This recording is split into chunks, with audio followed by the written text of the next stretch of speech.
दोस्तों नमस्कार। हरियाणा के चुनाव खत्म हो चुके हैं और अब बारी है महाराष्ट्र की। यह कहने में कोई हर्ज नहीं होगा कि हरियाणा के चुनाव में बीजेपी ने बहुत ही दर्दनाक प्रदर्शन किया है और बीजेपी के सामने कांग्रेस ने उनकी 10 साल की सत्ता इलेक्शन से पहले ही छीन ली थी। और इसीलिए हमारे महामानव मोदी जी ने बहुत कम सभाएं की, चाणक्य अमित शाह जी ने भी बहुत कम सभाएं की और खट्टर साहब तो दिखे ही नहीं, पोस्टर से गायब हो गए।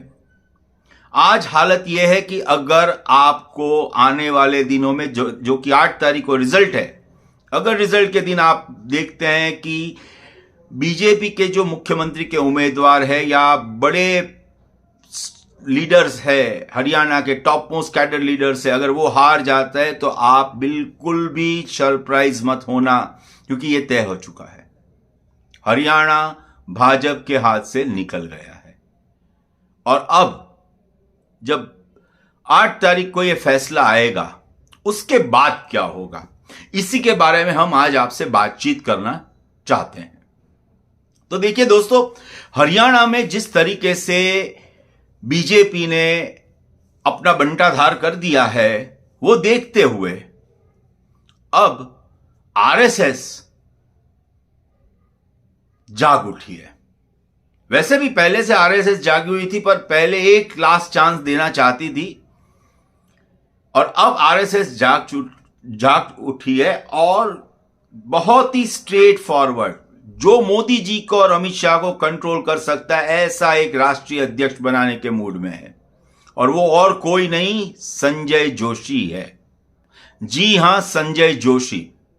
संजय जोशी के बारे में बहुत कम लोगों को मालूम होगा, पर मैंने बहुत करीब से मोदी जी, संजय जोशी, अमित शाह जी को देखा हुआ है, उनका रिपोर्टिंग किया हुआ है, क्योंकि मैं गुजरात से हूं। तो संजय जोशी एक ऐसे नेता है जो मोदी को कंट्रोल करने में महारत हासिल रखते हैं और यही डर से मोदी जी के गुजरात में संजय जोशी जी का एक सीडी कांड आज से कई सालों पहले बाहर आया था और उसके बाद संजय जोशी जी भूगर्भ में चले गए, पाताल में चले गए। धीरे धीरे उन्होंने बीजेपी भी छोड़ दिया, संगठन भी छोड़ दिया, आरएसएस के कार्यकर्ता रहे। अब फिर एक बार जब मोदी जी और शाह को कंट्रोल करने की बात है, तो मोहन भागवत जी, जो कि आरएसएस के सुप्रीमो है, उन्होंने संजय जोशी जी को ये बीजेपी की बागडोर सौंपी है। संजय जोशी जी के बारे में अगर मैं कुछ बताना चाहूंगा तो शायद ये वीडियो 25-30 मिनट का हो जाएगा और मैं इस वीडियो को लंबा करना नहीं चाहता, पर बहुत संक्षिप्त में आपसे बात करूं।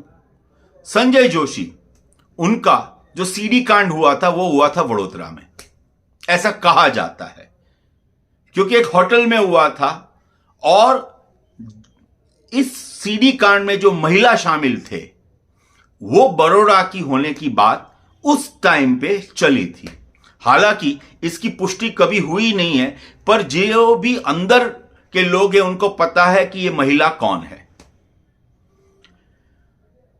अब जब संजय जोशी वापस आ रहे हैं तो गुजरात लॉबी का जो दबदबा है वो खत्म होने को है। अगर बीजेपी को महाराष्ट्र चाहिए या महाराष्ट्र में ऑपोजिशन में बैठने के लिए भी रिस्पेक्टफुल सीट्स चाहिए, तो उनको हरियाणा इलेक्शंस के तुरंत बाद संजय जोशी जी के नाम की घोषणा करनी होगी, बिल्कुल करनी होगी, क्योंकि संजय जोशी जी का ताल्लुक नागपुर से है और संजय जोशी जी का जो स्ट्रेंथ है वो महाराष्ट्र है और महाराष्ट्र में चुनाव आ रहे हैं और मोदी जी और शाह दोनों इस बार ऐसे घिरे हुए हैं कि उनको पता नहीं चल रहा है कि क्या किया जाए। अभी थोड़े महीनों पहले शिवाजी महाराज की मूर्ति में से प्रॉब्लम शुरू हो गए। शिवाजी महाराज की मूर्ति खंडित हो गई। शिवाजी महाराज जो कि सिर्फ महाराष्ट्र के नहीं, पूरे भारत के एक ऐसे राजा या उनको भगवान का दर्जा दिया जाता है, उनकी मूर्ति को खंडित हो गई। और वो भी इसका कारण था कि कॉन्ट्रैक्टर ने ठीक से काम नहीं किया था। महाराष्ट्र की जो प्रजा है दुखी है, क्योंकि शिवसेना तोड़ दी गई, एनसीपी तोड़ दी गई, और अब 80 साल के सारथी यानी कि शरद पवार जी, 80 साल के सारथी शरद पवार जी ने राहुल नामक अर्जुन और उद्धव नामक पांडव के एक दूसरे, कोई भी आप नाम ले सकते हैं, इन दोनों को मार्गदर्शन देना शुरू कर दिया। और धीरे धीरे धीरे धीरे धीरे धीरे महाराष्ट्र की पूरी पॉलिटिकल सिनेरियो चेंज हो रही है। हम महाराष्ट्र पे कड़ी नजर रखे हुए हैं। काफी बातें चलती रहती है, लोगों से पूछते हैं, वहां के लोकल लोगों से भी हम बात करते हैं। महाराष्ट्र की सियासी हालत बिल्कुल खराब है। और आज की तारीख में अगर इलेक्शन होता है तो महाराष्ट्र में छुटपुट सीट्स आएगी, बाकी भूल जाइए। तो इसीलिए अगर महाराष्ट्र चाहिए तो सत्ता परिवर्तन ही सबसे बड़ा कारण होगा, और यही एकमात्र सॉल्यूशन होगा। महाराष्ट्र के लिए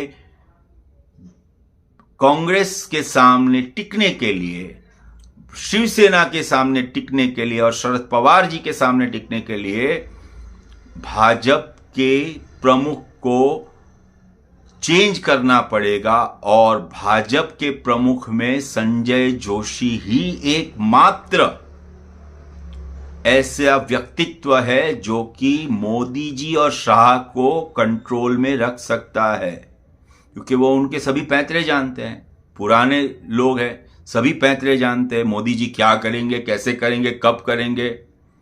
एक बार फंस भी चुके हैं एक कांड में, और वो भी गुजरात में, जब गुजरात में मोदी जी चीफ मिनिस्टर हुआ करते थे। तो आप समझ सकते हैं मैं क्या कहना चाहता हूं।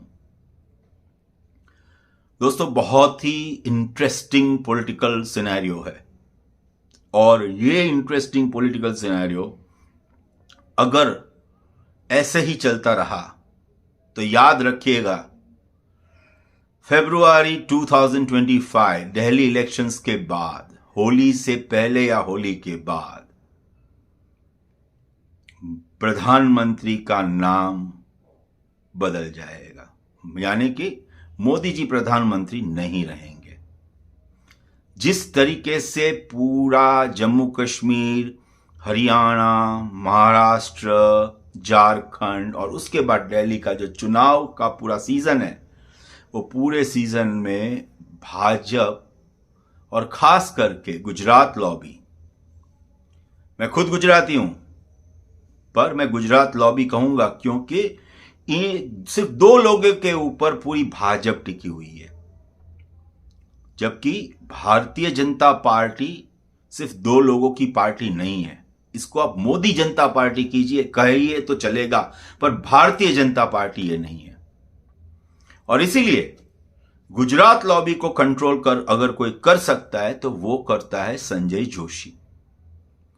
और बहुत जल्द हमारे जो सूत्र हैं, नागपुर के आरएसएस के जो सूत्र है, उनके पास से हमें पता चला है कि बहुत जल्द, शायद दशहरे के दिन, जिस दिन आरएसएस का स्थापना दिवस मनाया जाता है, दशहरे के दिन प्रमुख का नाम घोषित हो सकता है, और वो होगा नाम श्री संजय जोशी।